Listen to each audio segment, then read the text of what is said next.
Halo semuanya, selamat datang di channel yang tidak layak untuk dihina ini. Sebelum kita mulai, atur posisi santainya, seruput kopinya, dan mari kita berhayal.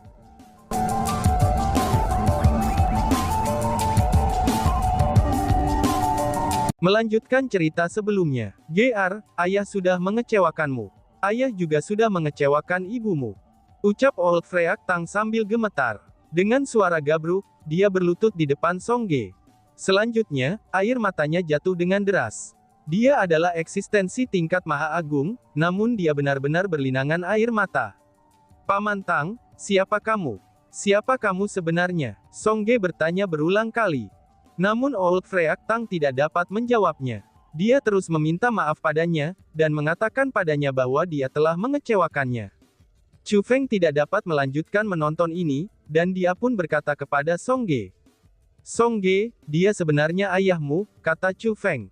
Ayah, apakah kamu benar-benar ayahku? Songge bertanya dengan mata terbuka lebar. Old Freak Tang mengangguk. Setelah Old Freak Tang mengangguk, Songge sekali lagi tertegun. Dia tetap terpana untuk waktu yang sangat lama. Tampaknya dia tidak bisa menerima kebenarannya, dan juga tercengang karenanya. Tiba-tiba saja tubuh Songge bergeser, dan dia melompat ke dada Old Freak Tang. Jadi kamu adalah ayahku, kamu telah berada di sisiku sepanjang waktu. Tapi kenapa kamu tidak memberitahuku? Mengapa kamu tidak pernah mengatakan yang sebenarnya kepadaku? Apakah tidak kamu tahu, seberapa besar aku ingin bertemu denganmu? Tangisan Songge bergema di seluruh plaza, dan tangisannya sangat sedih untuk didengar. Terkandung dalam tangisannya, itu bukan hanya keluhannya terhadap Old Freak Tang. Lebih dari itu, ada kerinduan terhadapnya juga. Aku sangat menyesal. Akulah yang mengecewakanmu dan ibumu. Old Freak Tang masih meminta maaf dan perilakunya bisa dimengerti. Lagi pula di dalam hatinya, ia hanya berhutang banyak pada Songge dan ibunya. Ayah, jadi keberadaan agung setingkat itu sebenarnya ayah Songge. Pada saat Songge dan ayahnya sedang menangis, kepala sekte Void Cleanse Monastery, Zuo Ying, ayah Zuo Ying dan yang lainnya menjadi pucat pasi. Ayah Zuo Ying pun meraih Zuo Ying dan berusaha menyelinap pergi. Menjerit. Namun tepat setelah mereka melayang ke langit, mereka didorong kembali ke bawah oleh kekuatan yang sangat besar. Itu adalah kekuatan Chu Feng. Mencoba melarikan diri setelah perbuatan jahatmu. Tidak ada hal seperti itu di dunia ini, kata Chu Feng sambil memandang Zuo Ying dan ayahnya. Setelah dia selesai mengatakan kata-kata itu, dia melihat ke arah Old Freak Tang dan berteriak. Senior Tang, kamu dan putrimu bisa perlahan-lahan bernostalgia satu sama lain di lain waktu. Tapi kamu harus menyelesaikan masalah di sini dulu, mata Chu Feng. Hanya setelah mendengar kata-kata Chu Feng, barulah Old Freak Tang berhenti memeluk Songge. Dia menyeka air mata di wajahnya, dan menunjukkan senyum yang lebih buruk di wajahnya yang sudah jelek. Putriku, tetaplah di sini dan perhatikan bagaimana ayahmu akan mendapatkan keadilan untukmu. Setelah Old Freak Tang selesai mengucapkan kata-kata itu, dia perlahan-lahan berjalan mendekati ayah Zuo Ying. Melihat Old Freak Tang berjalan ke arahnya dan tidak bisa melarikan diri, ayah Zuo Ying segera berlutut dan mulai bersujud dengan keras ketika ia memohon pengampunan. Dia menghantamkan dahinya ke tanah dengan kejam, sehingga darah mengalir keluar dari sana. Namun, Old Freak Tang benar-benar mengabaikan semua itu. Dia mengulurkan tangannya dan meraih kepala Zuo Ying, lalu mengangkatnya dari tanah. Katakanlah, apakah kamu tidak mencoreng putriku sebelumnya? Old Freak Tang bertanya dengan suara tegas. Nada suaranya sedingin es, dan dia tampak seperti dewa kematian yang menginterogasi roh jahat. Tuanku, aku salah, aku tidak tahu dia adalah putrimu. Tuanku, aku juga punya seorang putri, aku tahu apa yang kamu rasakan, aku hanya ingin membela putriku. Kamu harus bisa memahami perasaanku juga. Tuanku, tolong ampuni aku, tolong ampuni aku. Ayah Zuo Ying memohon berulang kali. Namun sayangnya, Old Freak Tang masih mengabaikan ayah Zuo Ying. Dia malah mengungkapkan senyum dingin. Bagus kalau kamu mengakuinya, Tekipu meminta maaf sudah tidak ada gunanya, dan kamu harus membayar harganya. Setelah dia selesai mengatakan kata-kata itu, dia tiba-tiba mengepalkan tinjunya. Bang, ayah Zuo Ying dibunuh oleh Old Freak Tang. Ayah. Secara pribadi menyaksikan kematian ayahnya, Zuo Ying menjerit dengan menyedihkan. Putrimu juga bukan orang yang baik. Kamu bisa pergi dan bergabung dengan ayahmu. Saat Old Freak Tang berbicara, dia melambaikan telapak tangannya, dan suara ledakan terdengar lagu. Zuo Ying telah diledakkan. Dia meninggal bersama ayahnya. Sedangkan untukmu, Void Cleanse Monastery, kamu semua tidak dapat membedakan mana yang benar dan mana yang salah, bahkan tidak bisa menentukan siapa yang setia dan siapa yang pengkhianat. Kalian semua harus ikut untuk menemani sepasang ayah dan anak yang jelek itu. Setelah Old Freak Tang selesai mengatakan kata-kata itu, dia melepaskan niat membunuh yang luar biasa. Dalam sekejap, niat membunuhnya menutupi seluruh biara Void Cleanse. Tuanku, tolong ampuni kami, tolong ampuni kami. Orang-orang dari Void Cleanse Monastery berlutut dan mulai memohon pengampunan. Mereka tidak punya pilihan selain melakukannya. Karena bagaimanapun, mereka semua bisa merasakan niat membunuh Old Freak Tang. Diselimuti oleh niat membunuh itu, alun-alun itu tidak lagi menyerupai Void Cleanse Monastery. Tapi sebaliknya, itu lebih mirip neraka di bumi. Mereka tahu bahwa jika mereka tidak meminta pengampunan, maka mereka semua akan dibunuh. Namun sayangnya, permintaan maaf mereka sama sekali tidak berguna. Old Freak Tang sudah bertekad untuk membunuh. Berhenti. Tiba-tiba saja sebuah suara terdengar.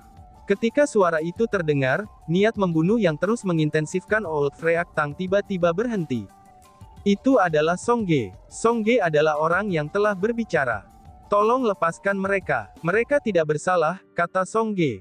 Sangat baik. Putriku telah menyatakan bahwa dia akan mengampuni kalian semua. Jadi aku akan mengampuni kalian semua. Namun kalian semua harus ingat ini. Ini semua karena putrikulah, bahwa kalian dapat melanjutkan hidup hari ini. Hidup kalian telah diberikan kepada kalian oleh putriku. Old Freak Tang berkata dengan dingin. Terima kasih Tuanku Song Ge, terima kasih Tuanku Song Ge. Semua tetua dan murid dari Void Cleanse Monastery mulai mengucapkan terima kasih kepada Song Ge. Bahkan kepala sekte Void Cleanse Monastery melakukan hal yang sama. Namun sebelumnya mereka sudah jelas telah dengan sengaja membuat segalanya menjadi sulit baginya. Dan harus dikatakan, bahwa pemandangan seperti itu sangat ironis. Ayah, mari kita kembali. Ibuku masih sakit. Mari kita pergi dan melihat ibu bersama-sama.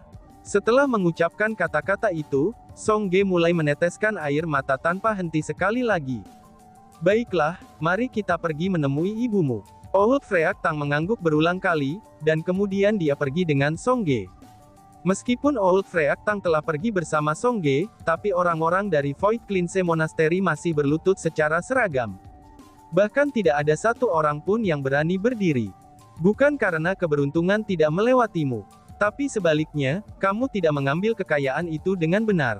Benar-benar bodoh. Kamu benar-benar gagal jadi kepala sekte. Chu Feng mengejek kepala sekte Void Cleanse Monastery. Lalu kemudian, dia melonjak ke langit dan menghilang. Setelah Chu Feng pergi, kepala sekte Void Cleanse Monastery jatuh tanpa daya ke tanah. Tubuhnya mulai bergerak dengan kasar. Seorang lelaki tua yang telah hidup selama ribuan tahun, kepala sekte agung dari Void Cleanse Monastery, ia benar-benar berlinang air mata. Kenapa dia merasa sangat sedih? Itu karena dia merasa apa yang dikatakan Chu Feng sangat benar.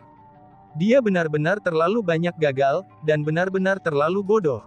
Jika dia memilih Song Ge dan bukan Zuo Ying, itu akan menjadi akhir yang sama sekali berbeda. Tapi sayangnya, itu sudah terlambat. Chu Feng kembali ke desa Autumnfall. Awalnya dia telah merencanakan untuk melanjutkan langsung menuju kediaman ibu Song Ge. Namun tepat setelah Chu Feng memasuki desa Autumnfall, ia mendengar tangisan menyedihkan dari Song Ge dan Old Freak Tang. Selain itu, suara tangisannya tidak datang dari kediaman ibu Song Ge. Tapi sebaliknya, mereka datang dari bengkel Old Freak Tang. Chu Feng melihat ke atas, dan setelah diperiksa dengan cermat, ia pun menyadari mengapa Song Ge dan Old Freak Tang sangat berduka. Pada saat itu, ibu Song Ge dengan damai berbaring di tempat tidur Old Freak Tang. Dia telah berlalu, dan sepertinya dia pasti baru saja wafat. Tapi sayangnya, sepertinya Song Ge dan Old Freak Tang telah melewatkan momen terakhir ibu Song Ge. Itulah sebabnya mereka berdua berduka. Kesedihan Song Ge murni berasal dari keengganannya untuk berpisah dengan ibunya. Adapun Old Freak Tang, kesedihannya berasal dari kesalahannya dan menyalahkan diri sendiri. Alasan untuk itu adalah, karena Ibu Songge tidak hanya berpakaian sangat bagus, tetapi dia juga memegang bantal di dadanya. Chu Feng mengenali bantal itu. Itu adalah bantal Old Freak Tang, bantal yang dia gunakan setiap hari. Ibu Songge tahu bahwa dia sekarat, dan memutuskan untuk tidak mati di rumahnya sendiri. Sebagai gantinya, dia pergi ke kediaman Old Freak Tang. Pada akhirnya, dia telah mengungkapkan bahwa meskipun dia membenci Old Freak Tang karena betapa tidak berperasaannya dia, tapi dia masih sangat mencintainya sepanjang waktu. Pada saat itu, Chu Feng akhirnya mengerti mengapa Ibu Songge memutuskan untuk menanggung semua rumor, fitnahan, intimidasi, dan penghinaan dari penduduk desa setelah melahirkan Songge, namun ia menolak untuk meninggalkan desa Autumn Fall. Ternyata apa yang membuat dia enggan berpisah, itu sebenarnya bukan desa musim gugur. Tapi sebaliknya, dia enggan berpisah dengan Old Freak Tang. Tentu saja, Old Freak Tang juga menyadari hal itu. Itulah alasan mengapa dia merasa sangat malu dan bersalah, dan menyalahkan dirinya sendiri. Dia telah mengecewakan seorang wanita yang sangat mencintainya. Chu Feng tidak mengganggu Old Freak Tang dan Songge. Dia juga berhenti menggunakan teknik khusus untuk mengamati mereka. Ayah dan anak perempuannya akhirnya bersatu kembali setelah bertahun-tahun. Chu Feng pun tidak ingin mengganggu mereka, dan dia ingin memberi mereka waktu. Karena bagaimanapun, Old Freak Tang tidak punya banyak waktu meninggalkan dirinya sendiri. Selain itu, Chu Feng tidak pergi jauh. Dia tinggal di luar bengkel. Chu Feng duduk di halaman, dan memandang matahari yang mulai terbenam. Hatinya terasa sangat berat dan sangat menyakitkan. Suasana hati Chu Feng juga tidak terlalu baik. Dia merasa bahwa Old Freak Tang sebenarnya adalah orang yang juga bernasib buruk. Ketika dia akhirnya menemukan bahwa wanita itu sebenarnya masih mencintainya, tapi wanita itu sudah meninggal. Ketika dia akhirnya berhasil bersatu kembali dengan putrinya, dia sudah tidak punya banyak waktu lagi. Karena itulah, Chu Feng mulai merindukan orang-orang tertentu. Dia merindukan ayahnya, ibunya, kakek dan juga neneknya. Dia juga merindukan Ziling, Surou dan Sumei. Bahkan dia juga ingin melihat si ratu, yang sudah lama tidak aktif dan sudah lama tidak berbicara dengannya. Dia juga merindukan saudara-saudaranya yang telah berjuang dengan berani di sampingnya. Hidup itu panjang dan pendek, dan mungkin saja setiap pertemuan menjadi yang terakhir. Karena itulah, seseorang harus benar-benar belajar untuk menghargai saat ini, yaitu menghargai waktu yang dihabiskan bersama kerabat dekatnya. Lagi pula, orang tidak tahu kapan mereka mungkin tidak bisa melihatnya lagi. Perpisahan itu mungkin bukan karena kematian. Namun terkadang, seseorang tidak lagi bisa bertemu kerabat dekat setelah berpisah dengan mereka. Dan hal tersebut di luar kendali seseorang. Tiba-tiba saja langkah kaki terdengar dari belakang Chu Feng. Dia pun berbalik, dan melihat bahwa itu adalah Songge. Songge tiba di samping Chu Feng dan duduk. "Mengapa kamu tidak menghabiskan lebih banyak waktu dengan ayahmu?" tanya Chu Feng. "Dia telah wafat," kata Songge. "Apa?" seru Chu Feng. Chu Feng sangat khawatir mendengar kata-kata itu. Dia pun segera melihat ke bengkel.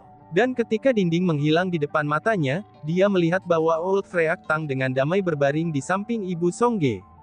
Namun, dia tidak menunjukkan tanda-tanda kehidupan. Dan ternyata dia juga sudah wafat. Untungnya, Old Freak Tang memiliki senyum di wajahnya saat dia wafat. Itu berarti keinginannya menjadi kenyataan, dan dia wafat dengan damai. "Kamu pasti menangis sampai kering kan?" Chu Feng bertanya pada Songge. Dia bertanya hal itu karena dia menyadari bahwa Songge tidak menangis. Songge menggelengkan kepalanya dan dia berkata, "Meskipun aku merasakan penyesalan, tapi aku sudah sangat beruntung. Paling tidak, aku berhasil bertemu dengannya sebelum dia meninggal. Aku sudah belajar siapa ayahku, dan selanjutnya, dia bahkan membelaku dan mencarikan keadilan untukku.